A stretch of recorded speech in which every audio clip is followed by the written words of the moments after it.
And welcome to this week's Confidence Picks. I'm Steve Deace alongside Aaron McIntyre. Good to see you again, my friend, as we head into Week 11. Indeed. Just goes by too fast. It's a sad time. It's a very sad time.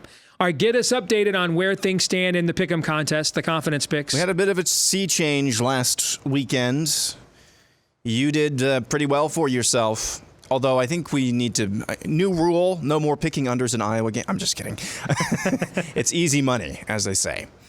You hit on Michigan, Ohio State, missed on Wisconsin, hit on Penn State, hit on Iowa, missed on Minnesota and Nebraska as well. But you did hit on the Iowa Northwestern under 31, didn't even come close. I got Michigan, Ohio State, missed on Wisconsin, got Penn State, missed on Nebraska. I hit on Illinois thanks to, they probably should have lost that game. That was, I was listening to the end of that game in the car, driving through the mountains on Saturday evening, and it just sounds like Minnesota just had a complete meltdown at the end. I hit on Iowa at my one spot. Freaking Wolverines, man. When they can't steal signs and when they don't have signs to be able to steal, you can't even cover against. They give up a touchdown with 25 seconds left and lose the cover. Give me a break, man. You're piling it on with your 95th player on the depth chart at Minnesota, and you can't cover 32 against Purdue. Anyway, you took the lead. I lost 7 points on that. You gained 7 points on your bonus pick. You're at 419, but I only trail by 5 points heading into Week 11, Steve. Is that the first time I've led all year? Or at least since Week 1? No, I've only led the last 2 weeks. Oh, okay. All right. My picks this week for 7 points, I've got Ohio State over Michigan. Michigan State and Michigan State and Ohio State have become like Penn State and Maryland. It's the last few years, man. Ohio State just names the score. For 6 points, I'm going to take Wisconsin to bounce back at home against Northwestern. But I got to tell you, man, there's a lot of games this week I'm not confident about. 5 points, I'll go with Illinois over Purdue. Illinois comes back home after a big road win. And, I'm just going to go against the odds. Indiana can win 2 Big Ten games in a row. For 4 points, I'm going to take Minnesota over Purdue. Surprising, Purdue's favored, I think, by a point. Are they? A lot of games between 1 and 3 points. Yeah, see, that tells you just I'm really shaky on a lot of these picks. I think we're going to get a sea change one way or the other this week, too. I'm going to take Nebraska at home against Maryland by 3.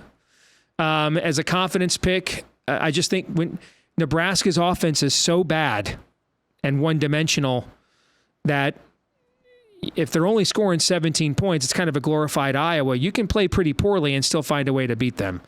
My 2-point game, I'm going to take Penn State over Michigan, given the situation. Plus, it was my preseason prediction that this would snap Michigan's Big Ten win streak. And my 1-point game is I'm going to take Rutgers over Iowa because I think Gavin Wimsatt at times looks competent. And Deacon Hill almost at no times does. Mm-hmm. Not the most sterling recommendation, though. I much prefer the spread. I'm going to take Penn State plus 5.5, so I'm getting more than a field goal. Basically, Michigan's got to win by a touchdown or more in a game that I think 24 will win the game with a total of 44. So my bonus pick this week on the point spread is Penn State plus 5.5 over Michigan. All right, for me, I've got Ohio State over Michigan State at the 7th spot as well. 6, I've actually got Illinois over Indiana for some of the same reason. 1, I don't think Indiana can win 2 in a row. Also, Illinois, they've got to get off. They've got to ride this high while they possibly can. If there's any part of the season where Brett Bielema can really rally the troops in what has been pretty disappointing, at least by Bielema's own words at Big Ten Media Days, I really think that Illinois should be able to prevail. I've got Rutgers over Iowa at the 5 spot. I've seen no indication whatsoever that Iowa can play anything close to competent offense or even repeatably decent to below average offense. And Deacon Hill only had 1 turnover, so he's due for a couple more this weekend. I actually think this is You're really you're a little bit too hard on Gavin Wimsatt. Wimsatt. Yes. I think you're a little hard on them. I think Rutgers will come out with a few little I don't know, curveballs to throw at Iowa this week, enough that Iowa just won't be able to be in a position. I think it could be like a 5-point lead with 5 minutes left in the game. Iowa has to have a touchdown, so they're gonna lose unless Cooper DeJean, returns one, which happening 3 times in one season is just almost impossible. So I'm going Rutgers over Iowa, pretty confident on that at 5. At 4, I've got Wisconsin over Northwestern, but there's something I get. Wisconsin is, I think, an 11-point favorite. There's something about this game that's stinky to me, but I've got Wisconsin over Northwestern at 4. I can't really put a finger on what I'm nervous about with this game, but I've got them at 4. Number 3, Minnesota over Purdue.